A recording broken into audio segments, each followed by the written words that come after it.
इस वीडियो में हम देखेंगे बीए पार्ट तृतीय के प्रथम प्रश्न पत्र की प्रथम यूनिट के जो पहली इकाई है, पानीपत का तीसरा युद्ध एवं उसके परिणाम, मराठों का महादजी सिंधिया एवं नाना फडणवीस के समय में जो उत्थान हुआ और मराठों का जो अंग्रेजों से संघर्ष हुआ और मराठों के असफलता के क्या कारण थे।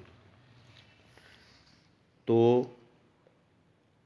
पानीपत का तृतीय युद्ध का हम जिक्र करें उससे पहले हम मुग़लों के पतन के समय भारत की क्या स्थिति थी वो उस पर नज़र डालेंगे।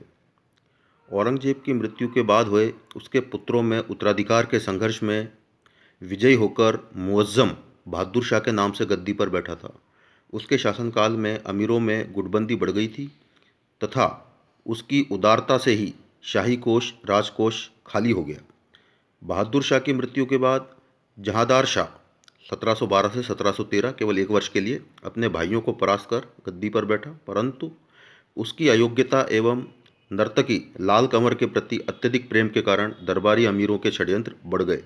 फलतः बहादुर शाह के पुत्र अजीमुश शान के लड़के फर्रुख सियर ने सैयद भाइयों सैयद अब्दुल्ला और सैयद हुसैन खां की सहायता से गद्दी हथिया ली।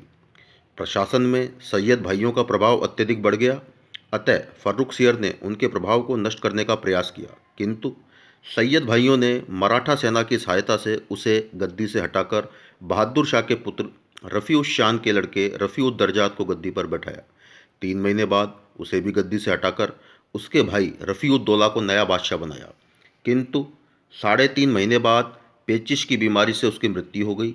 अतः बहादुर शाह के पुत्र जहान शाह के लड़के मोहम्मद शाह को गद्दी पर बैठाया गया, जिसने 1719 से 1748 ईस्वी के मध्य शासन किया। मोहम्मद शाह के काल में सैयद भाइयों का पतन हो गया, किंतु साम्राज्य के विघटन की गति तेज हो गई। 1722 ईस्वी में अवध के सूबेदार सआदत खान ने अवध में अपनी स्वतंत्र सत्ता स्थापित कर ली, हालांकि वह मुगल बादशाह का नाम मात्र का स्वामित्व भी स्वीकार करता रहा।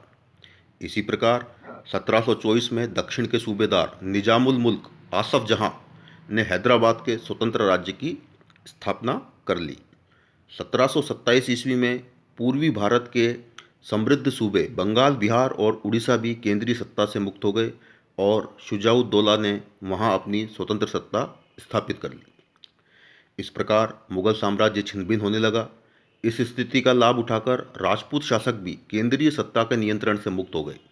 पंजाब में मुगल सूबेदारों के अत्याचारों से त्रस्त सिखों ने अपनी सैनिक शक्ति संगठित कर ली, जो बाद में रणजीत सिंह ने एक स्वतंत्र सिख राज की स्थापना के रूप में बलवती हुई।